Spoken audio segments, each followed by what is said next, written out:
Hi, in this video I am going to show you how to count the number of blank cells in a list. Let's say that we want to capture some profile data of a player and we want to ensure that all the fields are being captured. If we know that the number of blank cells in this list are 0, that means all data is captured. To count the number of blank cells, all we need to do is go to cell and type in the formula equal to count blank of the range, which is going to be cell range.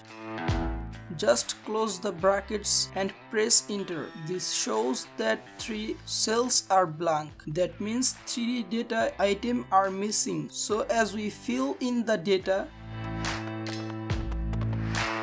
the number of blank cells get reduced. Don't forget to like this video, subscribe to our channel, and I'll see you guys next time.